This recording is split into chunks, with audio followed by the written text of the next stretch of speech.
Comment rédiger des VSL qui génèrent 1, 2, voire 3 millions d'euros par an en vente high ticket dans n'importe quelle niche. Et la structure que je vais vous montrer est éprouvée sur plus de 10 millions d'euros encaissés. Je vais également vous révéler les 4 phrases que j'ajoute avant l'offre pour attirer des prospects qualifiés, prêts à payer tes accompagnements plusieurs milliers d'euros, même s'ils ne te connaissent pas, les 400 mots qui doublent le taux de conversion de ta VSL, et ça n'a rien à voir avec ton offre. Et le plus important, comment lire les datas de ta VSL pour booster le taux de conversion sans réduire la qualité des leads. Pourquoi je suis qualifié pour te montrer comment rédiger des VSL? C'est simple, avec Benoît, on vient de remporter le trophée To Coma Club X Award de ClickFunnels. C'est un trophée pour souligner les entreprises qui ont encaissé plus de 10 millions de dollars avec un tunnel et une offre. Et comme tu peux le voir sur la capture d'écran, en vrai, c'est plus que ça parce qu'il manque des virements, etc. On a encaissé près de 10 millions d'euros. Donc, ce que je vais vous montrer, ça fonctionne. Et le meilleur, ça fonctionne dans plusieurs niches. Pourquoi? Parce que j'ai travaillé avec Frank Ropers. J'ai rédigé plusieurs VSL chez Frank Ropers. J'ai rédigé la VSL de Yaspanish, de Coaching by Half, de EducDog, de CryptoAs et de Marathon des langues. Donc, la structure, le framework que je vais vous partager, il fonctionne. Donc, il convertit des prospects en clients et il fonctionne dans toutes les niches possibles. Première chose que je vais vous montrer avant de rentrer dans le concret, c'est les 7 erreurs que j'ai remarquées que tous nos clients font qui tuent justement le taux de conversion de ta VSL. Donc la plupart des coachs, et je suis sûr que tu en fais partie, tu as sûrement déjà testé une VSL, ça n'a pas fonctionné. Donc tu te dis, ouais, mais les VSL, ça ne fonctionne pas. Si ça ne fonctionne pas, c'est parce que tu as fait une de ces 7 erreurs. La première chose, c'est ne pas connaître le niveau de conscience et le niveau de sophistication de ton prospect. On va y revenir dans un instant. Mais en gros, c'est comprendre ce que ton prospect a déjà essayé, pourquoi ça n'a pas fonctionné, ses douleurs, ses désirs, ses rêves, etc., pour parler le même langage et le rejoindre à son état émotionnel et à son état de conscience. Une fois qu'on arrive à le rejoindre à son état de conscience, le copywriting et la VSL va résonner, il va mieux s'identifier avec le copywriting et avec le script qu'on va rédiger. Le prospect pourra s'identifier à travers ton copy. Ensuite, la deuxième chose, c'est qu'il n'y a pas de big idea. Il n'y a pas une grande idée, une idée centrale qui va donner envie au lecteur de continuer à lire la suite de ta VSL. Si tu comprends le niveau de conscience et le niveau de sophistication de ton prospect, tu auras de la facilité de créer une idée, d'utiliser un angle marketing qui va piquer la curiosité et qui va donner envie à ton prospect de rester avec toi jusqu'à la fin de la VSL. Dans la plupart des cas, il manque justement une big idea. Le mécanisme est absent ou faible. Aujourd'hui, en 2026, ton prospect est sceptique, il a vu plusieurs offres, plusieurs promesses, etc. Donc, c'est important d'avoir quelque chose, un mécanisme, une promesse, une méthode qui est différenciante. D'accord? Sans ça, c'est difficile d'avoir une VSL qui convertit bien. Ensuite, la quatrième chose, c'est ce que j'appelle le mode professeur. Donc, dans ta VSL, tu vas éduquer au lieu de créer du désir. Tu vas passer beaucoup de temps sur le comment faire au lieu de passer ton temps sur le quoi et le pourquoi. En gros, dans une VSL, si tu veux créer de la valeur, tu dois créer ce que j'appelle des déclics. Tu dois briser les fausses croyances de ton prospect et en créer des nouvelles. Et en faisant justement ce switch-là, tu vas créer énormément de valeur. Le prospect va avoir un déclic. Il va enfin comprendre pourquoi toi, tu es la meilleure personne pour l'aider ou pourquoi ta méthode est différente des autres. Et c'est lui-même qui va créer ses propres conclusions, à savoir que ton offre est la meilleure. Ensuite, l'offre n'est pas différenciante. Donc, je vais vous montrer comment justement rédiger une offre qui est différenciante. Souvent, si tu as des prospects qui ne sont pas qualifiés sur tes appels de vente, c'est parce que cette étape-là est ratée. Ensuite, il y a zéro urgence. S'il n'y a pas d'urgence, les gens ne vont pas passer à l'action. Il y a zéro confiance, zéro autorité, zéro social proof. Et la dernière erreur, c'est qu'il n'y a pas d'émotion, c'est quasi inexistant. Il y a beaucoup d'arguments en surface qui vont venir faire appel au côté rationnel du cerveau, mais beaucoup moins qui vont venir faire appel au côté émotionnel du cerveau. C'est celui qui donne envie de passer à l'action.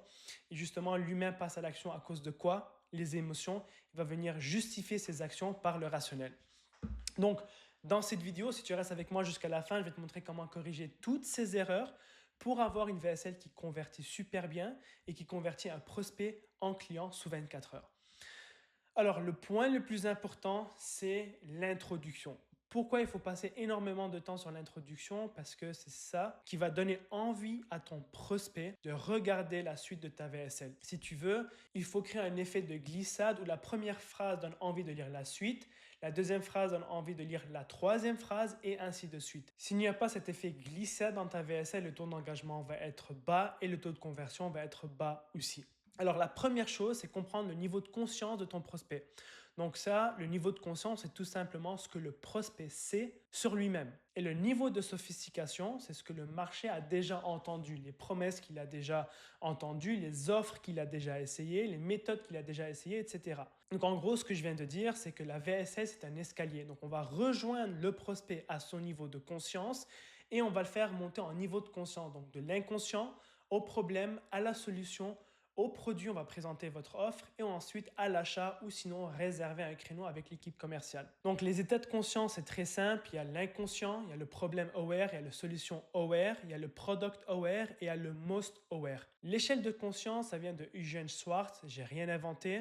Et ça, c'est l'échelle la plus importante que tu peux apprendre avant même de rédiger quoi que ce soit, parce que c'est ça qui va définir l'angle que tu vas utiliser pour rédiger ta VSL. Aujourd'hui, en 2026, on se retrouve entre problème aware et entre solution aware. Et le niveau de conscience de ton prospect va prédire l'angle que tu vas utiliser et le ton que tu vas utiliser. Donc, est-ce que ça va être un ton qui est beaucoup plus direct, où on va parler directement du problème et de l'offre, ou un ton qui est indirect, où on va parler du problème, l'agiter, le faire monter en niveau de conscience pour par la suite le présenter l'offre et ensuite le faire passer à l'action. Donc pour que vous puissiez mieux comprendre les états de conscience, je vais vous partager quelques exemples. Donc par exemple pour Frank Ropers, il s'adresse à un avatar d'environ 40 ans et plus qui ont de la misère à prendre de la masse musculaire, à perdre du poids et retrouver leur libido. Cet avatar-là, il est conscient de son problème, il est aussi conscient des solutions qui sont offertes sur le marché.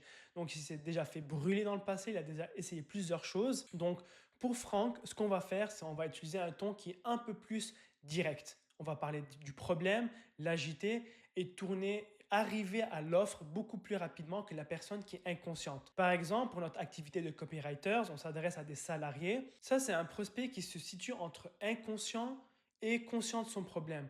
Donc, ce qu'on doit faire, c'est utiliser un ton qui est indirect pour le faire monter en niveau de conscience. Pour un, l'éduquer sur le copywriting. Deux, l'éduquer sur ses problèmes à lui. Et ensuite, trois, transitionner à l'offre. Spanish, c'est problème et solution aware. Coaching by Half, c'est exactement la même chose. Donc, elle va aider les femmes maigres à prendre de la masse musculaire. Donc, c'est exactement le même niveau de conscience que Frank Ropers. Educ Dog, il va aider les gens, les propriétaires de chiens à avoir un chien qui est éduqué. Donc, c'est problème et solution aware. Donc, quand on a un état de conscience qui est problème et solution aware, on va essayer d'être un peu plus direct dans notre approche et dans l'angle qu'on va utiliser pour rédiger la VSL. Donc, comme je l'ai noté ici, plus le prospect est froid et inconscient, plus le lead va être indirect. Et je vais vous montrer des exemples par la suite, ça va faire beaucoup plus de sens. Ensuite, pour les 5 stades de sophistication, donc en gros, le niveau de sophistication, c'est tout simplement ce qui va nous permettre d'adapter notre promesse. Il y a 5 niveaux. Le premier niveau, c'est aucune concurrence. Donc, c'est la première fois qu'on propose une solution. Donc, on peut être très direct dans notre approche. Il y a peu de concurrents. Donc, d'autres font des promesses qui sont simples. Il faut juste faire mieux ou différent. Il y a beaucoup de concurrents, donc c'est un marché qui est saturé. Les promesses sont déjà connues. Il faut tout simplement ajouter des nouveaux mécanismes pour créer justement un effet de nouveauté et un effet qui est unique pour pouvoir se différencier des autres. Un marché très saturé, donc plus personne ne croit aux promesses classiques. Il faut réinventer le storytelling ou faire quelque chose de complètement différent. Et le marché ultra saturé, donc il faut vraiment faire un mélange de tout, un mécanisme unique qui est nouveau, un storytelling et aussi vendre une transformation qui est identitaire et pas faire une transformation au niveau du produit. Donc par la suite, encore une fois, je vais vous montrer des exemples. Mais en gros, le niveau de conscience va nous permettre de savoir quel type d'introduction on va utiliser et quel ton on va utiliser dans la VSL. Et le niveau de sophistication va nous permettre de savoir comment adapter notre promesse, s'il faut utiliser des mécanismes qui sont différenciants, une nouvelle idée. En gros, plus le marché est saturé, plus le mécanisme qu'on va utiliser ou bien la grande idée doit être différente. Aujourd'hui, en 2026, on est au stade numéro entre 3 et 5. Ça veut dire que le mécanisme est obligatoire parce que si le prospect, il entend la même promesse ou c'est la même offre qu'il a déjà essayé dans le passé, il va se dire, j'ai déjà vu ça, je vais passer à autre chose.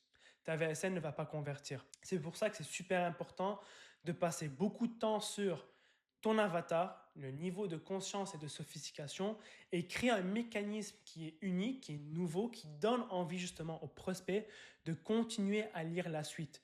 Donc quand tu rédiges un mécanisme qui est nouveau, une big idea qui est percutante et unique, le prospect va se dire, ah, c'est nouveau ça, j'ai envie de savoir c'est quoi. Okay, donc tu veux créer cet effet-là dans ta VSL et dans les premiers mots de ta VSL. Alors, il y a plusieurs angles qu'on peut utiliser dans les introductions. On va souvent se tendre vers la douleur ou le plaisir. Donc, on va éviter la douleur ou on va créer un sentiment de plaisir. Les prospects passent à l'action parce que de un, ils veulent éviter la douleur ou deux, gagner du plaisir, ressentir le plaisir. Donc, tous ces angles-là, leur seul focus, c'est soit on évite la douleur, soit on va tendre vers le plaisir. Le premier angle que j'aime beaucoup utiliser, c'est quelque chose de paradoxal où deux idées vont se contredire, quelque chose qui est contre-intuitif. Un autre angle, c'est tout simplement parler du problème et venir l'agiter. Donc la personne va s'identifier à travers le message. Pourquoi? Parce qu'elle se reconnaît à travers ses problèmes. On va venir surmonter une fausse croyance. Donc on va péter une croyance qui est une croyance commune. Ensuite, on va tout simplement venir surmonter une fausse croyance. On va créer un angle de comparaison. Donc ça marche super bien. Il y a une VSL, une page de vente qui a généré des millions de dollars. Et c'est un lead justement qui comparait deux personnes qui vivaient exactement la même vie, mais chacune des personnes a pris un chemin différent. Et par la suite, ils ont abouti à des vies complètement différentes parce que le choix qu'ils ont pris était complètement différent. Le future pacing, réminiscence, donc c'est tout simplement faire vivre un souvenir du prospect. Donc on va le faire retourner en arrière et le faire vivre une scène, une émotion qui était positive et aussi un angle qui est choquant et créer un effet qui est bizarre. Donc on va souvent flasher quelque chose de bizarre sur l'écran et créer un lien avec l'image et le corps de l'introduction. Donc là, je vais vous montrer l'angle comparaison. Et l'objectif avec l'angle comparaison, c'est de créer un effet qui est un peu what the fuck. Donc je vous explique. Rapproche-toi de l'écran et regarde attentivement ces deux cyclistes. Pierre, 43 ans, 1m78, ex-coureur amateur, s'entraîne 15 heures par semaine, vélo à 8 000 euros. Tu as Thomas, 52 ans, 1m82, cadre supérieur, père de 2 enfants, etc. Selon toi, lequel a le meilleur ratio watt-kilogramme en montée? Est-ce que c'est Pierre, qui est un ex-coureur amateur, qui a un vélo à 8 000 euros, ou est-ce que c'est Thomas, 52 ans, qui a un vélo à 4 000 euros, cadre, qui prend ça à la légère? Le prospect va penser que c'est Pierre, 43 ans. Pourquoi? Parce que c'est logique. Le gars, Pierre, ça fait des années qu'il fait ça. Il a un vélo à 8 000 euros, il a investi, il a le corps justement de quelqu'un qui s'entraîne. Mais la vraie réponse, c'est ni l'un ni l'autre. Donc là, ce qu'on est en train de faire, c'est créer un gap, un open loop. Ça crée un effet what the fuck qui donne envie de savoir c'est quoi la réponse. Comment ça se fait que c'est ni Pierre ni Thomas? En vrai, la vraie réponse, c'est Jean, 47 ans.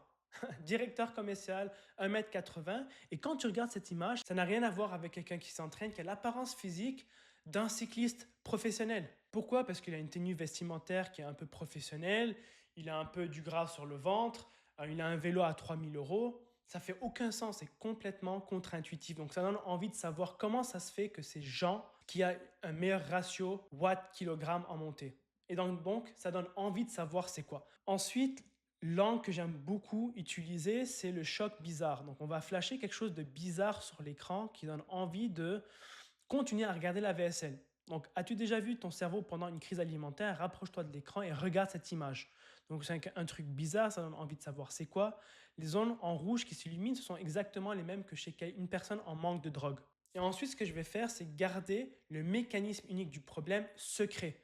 Donc, au lieu de dévoiler c'est quoi et pourquoi le prospect a ces problèmes-là et pourquoi le prospect n'arrive pas à surmonter ses compulsions alimentaires, je vais le garder secret, je vais teaser le mécanisme et le dévoiler dans le corps de la VSL. Donc en faisant ça, on va créer un open loop et ça va donner envie au prospect de savoir pourquoi aujourd'hui il n'arrive pas à surmonter ses compulsions alimentaires. Donc je te montre un peu plus bas. Il existe un code émotionnel secret enfoui dans ton cerveau qui contrôle tes compulsions alimentaires. Je ne vais pas expliquer c'est quoi, je ne vais pas expliquer comment le surmonter, je vais le révéler dans le corps de la VSL quelques minutes plus tard. Donc ça va augmenter le taux de rétention de ta VSL et ça va donner envie à ton lecteur de savoir c'est quoi. Donc là, on ouvre tout simplement un gap dans son cerveau qui le force à le fermer, donc à écouter et regarder la suite de la VSL pour fermer ce gap-là. Et ensuite, un dernier angle que j'aime utiliser aussi, c'est le côté émotionnel, donc émotion positive, faire vivre un souvenir où le prospect a ressenti des émotions qui étaient positives. Donc là, c'est pour Major Movement. C'est une femme qui a des douleurs partout dans le corps. Elle cherche une solution pour ne plus avoir de douleur et retrouver sa forme. Donc, tu te souviens de la dernière fois où tu t'es senti bien dans ton corps, pas juste trop mal, mais vraiment bien, où tu pouvais monter les escaliers sans avoir mal, où tu avais du temps pour toi sans culpabiliser. Ça fait peut-être longtemps, pas vrai? Donc là, ce qu'on est en train de faire, c'est de refaire vivre une scène où le prospect a déjà vécu ou senti des émotions positives. Donc, on va se tourner vers un angle qui est positif pour créer des émotions qui sont positives et donner envie de lire la suite de la VSL. Donc, le squelette des introductions que j'utilise pour tous mes clients suivent cette structure-là. Elle fait à peu près 400 à 700 mots et c'est environ 2 à 3 minutes. Donc, en gros, ton introduction, si tu veux, c'est un peu comme un trailer d'un film. Il faut que ça donne envie à la personne d'aller au cinéma pour regarder le film. Si le trailer est ennuyant, personne va aller regarder le film. C'est exactement la même chose avec ton introduction. Tu veux piquer la curiosité et teaser le plus possible sans tout dévoiler pour donner envie au prospect de rester avec toi jusqu'à la fin de la VSL pour justement comprendre ce qui bloque chez lui et comment tu peux l'aider. Donc en gros, on va avoir un hook ou un pattern interrupt. Pattern interrupt, ça peut être tout simplement une image qui est bizarre qu'on va flasher à l'écran. Pour ce client-là, ça va être une comparaison avec des cyclistes, tout simplement. Donc ça va être un hook avec un pattern interrupt. On va agiter le problème et on va décrire la douleur en utilisant les mots du prospect. Donc ça, c'est super important. Il faut comprendre aussi les tics de langage utilisés par ton prospect. Pourquoi? Parce que si tu utilises les tics de langage, il va se reconnaître à travers tes mots, ça va créer de l'empathie et le prospect pourra s'identifier à ton message. Ensuite, on va dire au prospect que c'est pas de sa faute. Donc là, on veut tout simplement créer de l'empathie, créer de la confiance. On veut teaser le vilain et parler aussi du mécanisme invisible qui explique pourquoi la personne ou bien le prospect n'arrive pas à surmonter ses problèmes, faire preuve de crédibilité. On va nommer la nouvelle méthode qui est le mécanisme unique de la solution. On va faire une promesse, surmonter les objections, ajouter des preuves sociales, faire un peu de future pacing, c'est-à-dire projeter le lecteur. Et ensuite, je vais terminer le lead, l'introduction avec des bullet points pour donner envie justement aux prospects de rester avec moi jusqu'à la fin de la VSL. Donc là, ce qu'on est en train de faire, c'est tout simplement open loops. Donc prenez le temps de bien rédiger une introduction. Souvent, c'est cette partie-là qui me prend le plus de temps parce que c'est ça qui va faire en sorte que ton prospect reste avec toi jusqu'à la fin de ta VSL. Et la structure macro d'une VSL, c'est celle que j'utilise pour tous nos clients, peu importe la niche.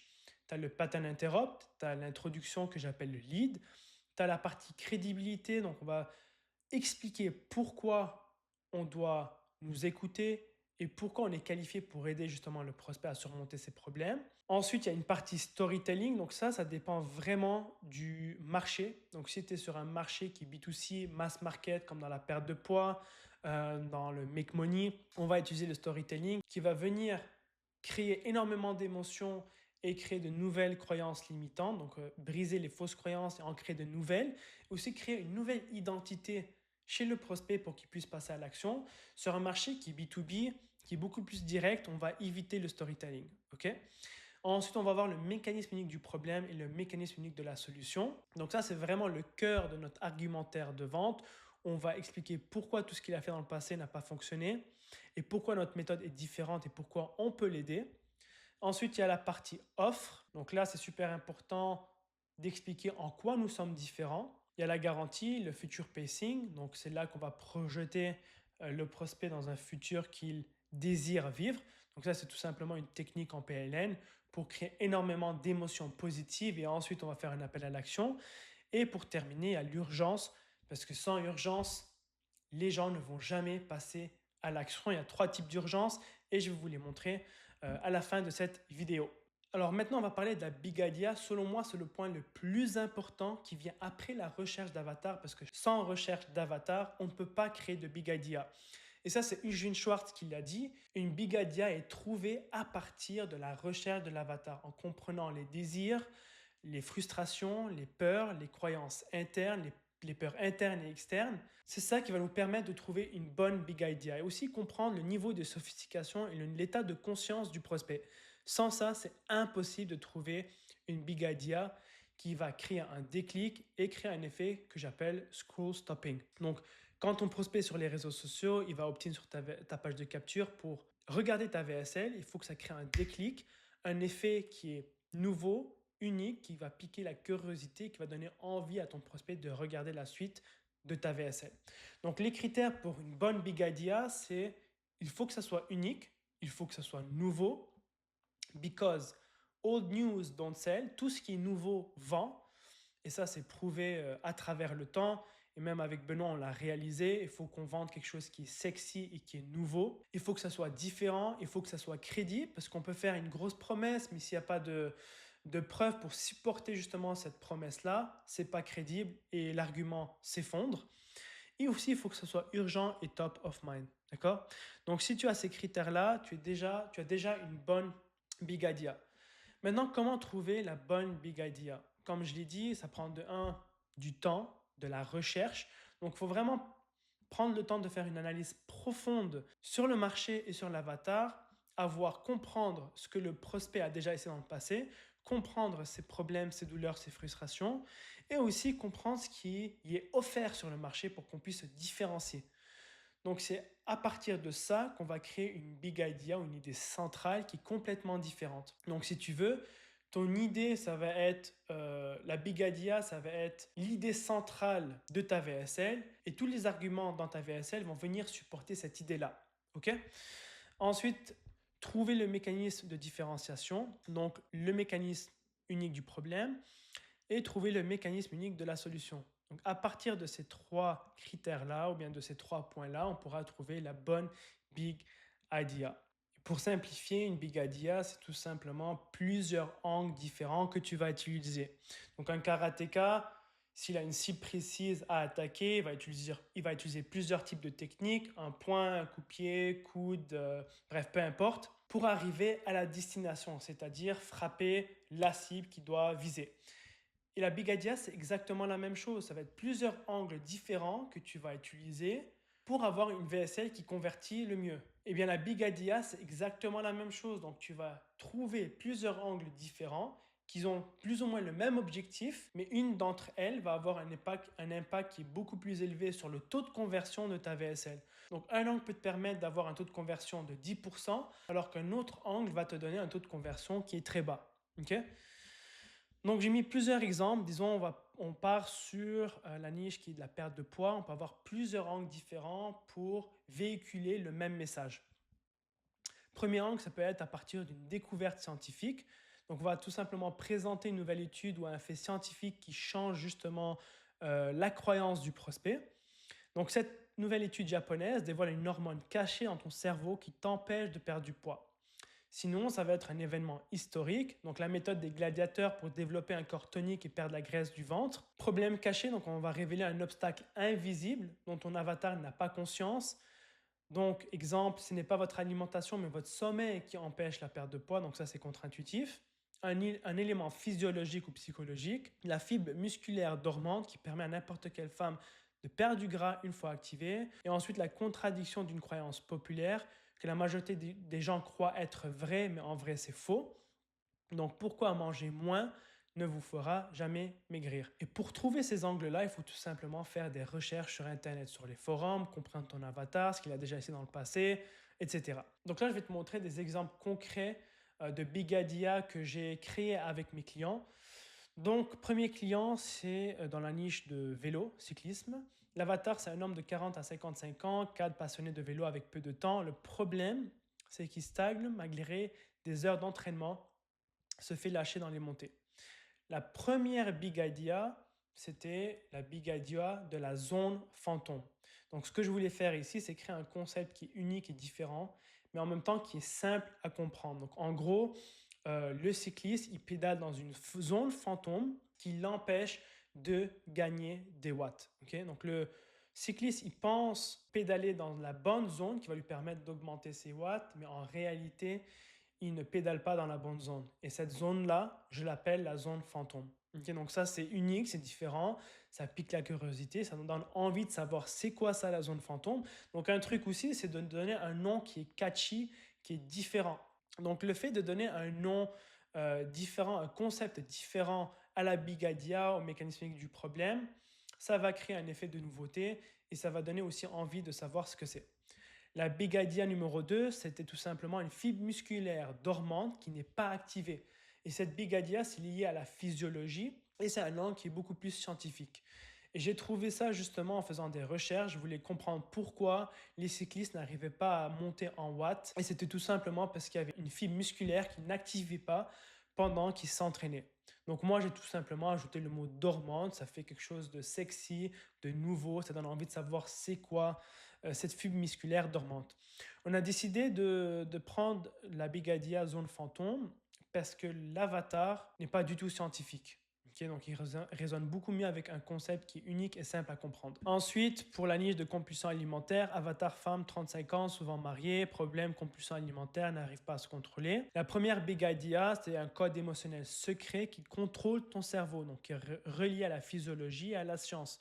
Donc encore une fois, j'ai dû faire énormément de recherches sur les forums, comprendre un peu ce qui se passe au niveau du cerveau pour comprendre pourquoi les femmes qui ont des compulsions alimentaires n'arrivent pas à les surmonter. Donc ça, c'est un angle qui est secret, d'accord? Et ensuite, la Bigadia numéro 2, c'est tout simplement la méthode de reconnexion, donc se reconnecter à soi-même pour contrôler ses compulsions.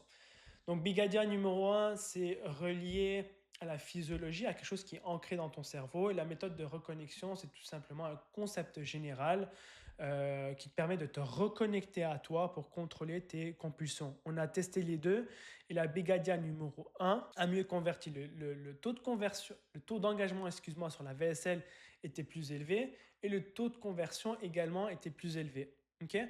Pourquoi? Parce que ça piquait plus la curiosité et ça donnait envie de savoir ce qu'était le code émotionnel secret qui contrôlait justement ton cerveau. Prise de masse musculaire, femme 20 à 40 ans, mec n'arrive pas à prendre du poids. Bigadia numéro 1, signal hormonal de la faim. Donc, c'est un signal qui est envoyé au cerveau qui est brisé. Et Bigadia numéro 2, c'est plus ou moins la même chose, mais le concept est différent.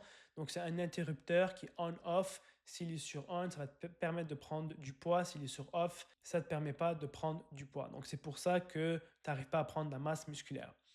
Donc ça, c'est pour les Bigadia. C'est un concept qui est difficile à comprendre. Ça prend de l'expérience, du temps à se pratiquer et à trouver plusieurs Bigadia pour mieux comprendre et cerner le concept. Mais une fois que tu as compris, une bonne Bigadia peut te permettre de vraiment bien scaler ta VSL. Ensuite, mécanisme unique du problème et mécanisme unique de la solution. En gros, ce qu'on veut faire ici avec les deux mécanismes, c'est de créer un gap tout simplement. Et pour closer le gap, le prospect doit rejoindre ton offre ou acheter ta formation. Donc en gros, le mécanisme unique du problème, c'est tout simplement la cause racine ou bien la cause cachée qui explique pourquoi tout ce que ton prospect a fait dans le passé n'a pas fonctionné. Donc on va venir justifier ses échecs et ça va créer un déclic, un aha moment. Il va se dire c'est pour ça, tout ce que j'ai fait dans le passé, ça n'a pas fonctionné. Donc en faisant ça, ça va mieux positionner ta méthode et le prospect va aboutir à ses propres conclusions, à voir que ton offre est la meilleure et ton offre peut justement l'aider à surmonter ses problèmes. Donc l'idée ici, c'est pas de convaincre le prospect, mais c'est de le persuader en l'expliquant pourquoi tout ce qu'il a fait dans le passé, qu'il ignorait complètement, ne l'a pas permis d'atteindre ses objectifs et de surmonter ses problèmes. Et le mécanisme unique de la solution, c'est tout simplement ta méthode en 3 piliers. Donc, c'est tout simplement le miroir du mécanisme unique du problème. On va venir expliquer en 3 étapes, en 3 piliers, pourquoi ta méthode est différente. Et sans cette méthode-là, le prospect ne peut pas résoudre ses problèmes. Donc, il va toujours avoir 3 piliers. Et s'il manque une étape sur les 3 ou bien un pilier sur les 3, le système ne fonctionne pas. Et pour pouvoir mettre en place ce système-là des 3 piliers, le prospect doit rejoindre ton accompagnement. Et par la suite, une fois qu'on a présenté le problème et le MUS sous format de 3 piliers, on va faire un appel à l'action. Donc l'objectif principal des mécanismes, c'est de tout simplement casser les fausses croyances et d'en surmonter le plus possible et reframer justement ses croyances limitantes. Donc en gros, on ne va jamais contredire le prospect parce que ça va créer de la résistance. Ce qu'on va faire, c'est rejoindre le prospect à son niveau de conscience, donc mettre them where they're at, l'expliquer pourquoi ce qu'il a fait n'a pas fonctionné pour qu'il puisse par la suite lui-même aboutir à ses propres conclusions. D'accord? Donc on va tout simplement valider l'expérience et déplacer la cause. Un exemple qui est très simple, c'est tu as raison de penser comme ça et voilà pourquoi ça t'a mené à la mauvaise conclusion. Et on va toujours créer une intention qui est positive. Donc si quelqu'un a échoué, il va souvent mettre la faute sur lui-même. Il va se dire c'est pas fait pour moi, je manque de motivation, j'ai pas le corps, j'ai pas les compétences, etc. Donc ce qu'on veut faire, c'est justement switcher et reframer cette intention-là pour que ce soit quelque chose de positif. Donc si tu as échoué jusqu'à aujourd'hui, c'est pas un manque de discipline, c'est qu'on t'a donné les leviers de quelqu'un d'autre ou les mauvais leviers tout simplement. Donc ne jamais mettre la faute sur le prospect, il doit se sentir compris et justement en faisant ça, on crée un sentiment d'empathie. Donc les trois croyances à briser, les trois plus grosses croyances à briser dans ton mécanisme, c'est le véhicule, croyance interne et croyance externe. Donc aujourd'hui, ton objectif principal, c'est de montrer à ton prospect pourquoi ton véhicule ou ta méthode est différente des autres. Souvent, le prospect va se dire, oui, mais ta méthode à toi ne fonctionne pas, ça ne marchera pas pour moi, etc. Donc, un des piliers, c'est de briser justement cette fausse croyance-là et d'expliquer pourquoi ton véhicule est meilleur que les autres. Croyance interne, c'est tout ce qui est relié compétence à la personne. Donc, c'est ce que je suis, mes compétences à moi, mon corps, etc. Donc, la personne va se dire, moi, je ne suis pas capable de le faire, j'ai un métabolisme qui est trop rapide, etc. Et externe, c'est tout ce qui t'entoure, tout ce qui entoure le prospect. Donc, c'est hors de notre contrôle. On va mettre la faute sur la situation, les circonstances, l'environnement. On va dire, j'ai pas le temps, j'ai pas l'âge, j'ai pas les fonds, etc. Donc, pour savoir comment faire la différence entre les deux, pose-toi la question, est-ce que ce frein me suit partout ou est-ce qu'il dépend de ma situation? Donc, est-ce que mon métabolisme me suit partout ou est-ce qu'il dépend de ma situation? S'il me suit partout, c'est une croyance interne. S'il dépend des circonstances, s'il ne me suit pas partout, ça veut dire que c'est mes circonstances. Donc, dans ta VSL, tu veux surmonter ces trois grosses croyances. D'accord? Une fois que tu as fait ça, on va passer à l'offre. Donc, on va pitcher ton offre. Et là, la majorité des gens le font mal, passent à côté de ça. Et à cause qu'ils le font mal, ils vont avoir des gens qui ne sont pas qualifiés, des touristes, et qui ne sont pas bien framés et positionnés sur ton offre. Donc, ce qu'on aime faire avec Benoît, c'est toujours positionner l'offre en trois piliers. Donc, chaque pilier va répondre à une objection qui empêche le prospect de passer à l'action et obtenir les résultats. Donc, en gros, la structure de chaque pilier ressemble à ça. Donc, ça, c'est notre framework qu'on utilise. Aujourd'hui, tu as un problème. Voici le problème avec les autres formations. Voici ce qui te manque. C'est pour ça qu'on a créé telle ressource. Voici le bénéfice. Et ensuite, on va surmonter une objection qu'il a envers la ressource qu'on va lui donner tout simplement. Donc, en utilisant ce framework, on va rendre chaque pilier unique. Donc, souvent, le premier pilier, il est lié au levier du résultat. Donc, on va lui donner une méthode, un plan personnalisé, un outil. Le pilier numéro 2, c'est souvent relié à la communauté. Ça peut être une application en plus de la communauté, etc. Et le pilier numéro 3, c'est la personnalisation. Ça peut être soit un accompagnement humain, soit du one-on-one, etc. Ensuite, une fois qu'on a partagé les trois piliers, on va disqualifier avant même de faire un appel à l'action. Donc ça, c'est super important. Ça nous permet de filtrer les touristes. Donc on va créer de l'anti-vente. Et en même temps, ça va donner plus envie aux leads qualifiés de rejoindre votre accompagnement. Ce qu'on est en train de faire là, c'est d'utiliser le biais psychologique de la réactance. Donc en gros, lorsqu'on crée de la réactance, ça crée un désir de rejoindre votre accompagnement. Donc on veut davantage qu'on ne peut pas avoir. Okay, on crée ce qu'on appelle en copywriting l'effet velvet rope. Donc imagine, tu vas dans une boîte de nuit, c'est le videur qui va décider qui rentre et qui rentre pas. Ça crée un sentiment d'exclusivité, de rareté, un statut supérieur qui donne envie de rejoindre l'accompagnement ou de rentrer dans la boîte de nuit. Donc c'est ça qu'on essaie de faire ou de créer en faisant la disqualification. Ensuite, on va augmenter la valeur perçue de votre accompagnement pour que les gens ne pensent pas que c'est gratuit. Donc, je vais toujours ancrer le prix et le comparer à quelque chose qui est super élevé. Par exemple, les études de commerce qui valent 10, 15 000 euros. Et ensuite dire que ce n'est pas non plus 5, 700, 1000 euros comme une formation qui te laisse toute seule derrière ton accompagnement. Il y a des coachs, c'est vraiment une école, il y a de la proximité, il y a un suivi, etc. Donc là, ce qu'on fait, c'est ancrer un prix et montrer justement au prospect qu'il y a une vraie valeur ajoutée à l'accompagnement et à votre offre. Une fois qu'on a fait ça, il va y avoir un appel à l'action. Ensuite, on a presque terminé. Il y a le feature pacing. Feature pacing, c'est tout simplement projeter le lecteur dans un futur qu'il désire vivre. Donc, l'objectif principal de cette section-là, c'est de faire évoquer des émotions qui sont positives et monter en intensité. Comment le faire? C'est très simple, on va faire ce que j'appelle layered benefits et créer un crescendo émotionnel. On va monter en émotion. Okay? Et chaque bénéfice va être relié, bien chaque couche va être reliée à un biais psychologique. Donc ce qu'on va faire, on va chunk up vers l'identité qui est la plus haute, donc vers l'émotion la plus haute. Chunk up, c'est tout simplement un terme en PLN où on va monter vers l'essence, la mission, l'identité du prospect. Première chose que j'aime faire, la première couche, c'est le biais psychologique de l'accomplissement. Donc on va expliquer comment la personne se sent après avoir accompli son résultat.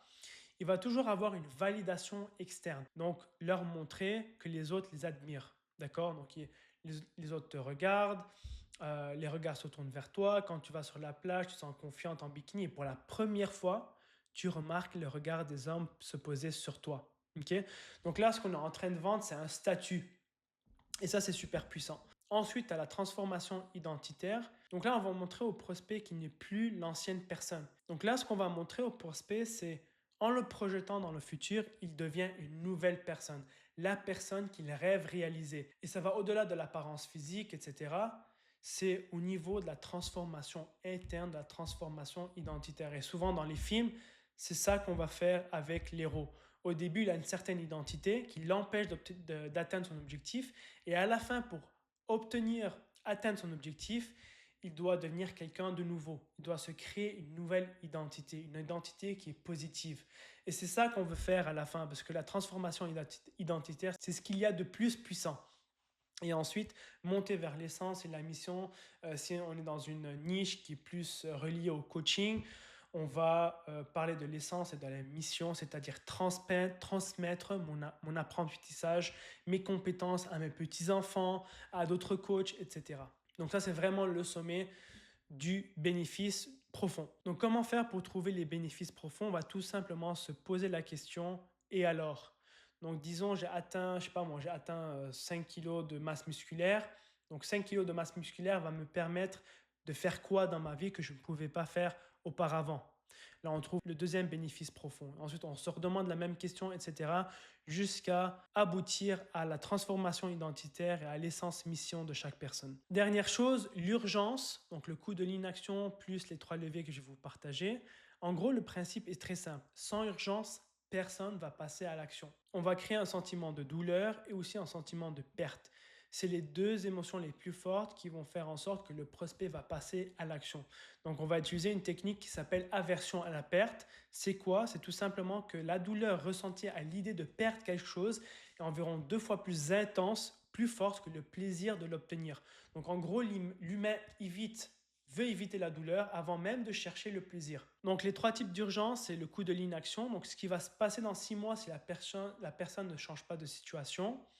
Perte immédiate, ce que tu perds aujourd'hui en ne pas passant à l'action. Et ensuite, il y a la peur externe, c'est souvent relié à l'économie, à l'environnement, ce qui se passe autour de nous. Par exemple, l'intelligence artificielle, l'inflammation, etc. Et tous ces points-là, donc ces peurs externes, touchent les besoins primaires de Maslow, la sécurité. Donc le prospect va tout faire pour retrouver le contrôle et la sécurité. Donc ça, c'est vraiment les 3 types d'urgence que j'utilise pour faire passer le prospect à l'action. Donc voilà, c'était une super longue vidéo. J'ai jamais fait une vidéo aussi longue que ça pour partager tout mon système de VSL. Et franchement, si tu t'entraînes et si tu suis ce framework, c'est sûr que ta VSL va fonctionner. Et ensuite, le dernier point, c'est comment A/B tester ma VSL. Par quoi je commence? Donc, c'est la question que je reçois le plus souvent de mes clients. Joseph, comment je fais pour savoir à quel moment tester ma VSL et surtout quoi tester? La première chose à tester dans ta VSL, c'est l'introduction. Pourquoi? Parce que c'est ça qui a le plus grand impact sur le taux de rétention et sur le taux de conversion. Donc, l'ordre de test, c'est l'introduction. Ensuite, l'angle qu'on va utiliser, la big idea, le hook, les 10 premières secondes et aussi le pré-cadrage de l'appel. Donc, on va commencer par tester l'introduction. On va attendre peut-être 1000 visites ou bien 100 bookings. Une fois qu'on a trouvé la bonne introduction et la bonne big idea et que notre taux de conversion est bon mais que la qualité des prospects n'est toujours pas bonne, soit il faut changer le message, c'est-à-dire qu'on ne filtre pas assez, soit on va changer aussi l'offre, donc la préqualification, le pré-cadrage, etc. Donc, comment savoir quoi changer dans ton intro? Donc, quand tu perds à peu près 50% de trafic dès les 30 premières secondes. Donc, sur ton outil, par exemple Vidalytics, tu peux voir la courbe de rétention et si tu vois que tu perds 50% de ton trafic dès les premières secondes, c'est-à-dire en 10 et 30 secondes, ça veut dire que ton hook, les premiers mots de ta VSL ne sont pas assez puissants et ne captivent pas l'attention de ton prospect pour lui donner envie de voir le reste de ta VSL. Donc voilà, ça fait le tour de mon framework complet sur comment rédiger des VSL qui génèrent 1 million, 2 millions, 3 millions par an en vente high ticket dans n'importe quelle niche. Si tu veux que je rédige ta VSL ou que je te fasse un audit sur ce qui ne va pas dans ta VSL, il devrait avoir un lien en bas de la vidéo, clique dessus, on va faire un audit ensemble, on va faire un call. Et si je peux t'aider à scaler ta VSL ou voire même à la rédiger, je t'expliquerai comment on peut t'accompagner. Donc clique en bas de la vidéo, réserve ton audit et je te dis à très vite.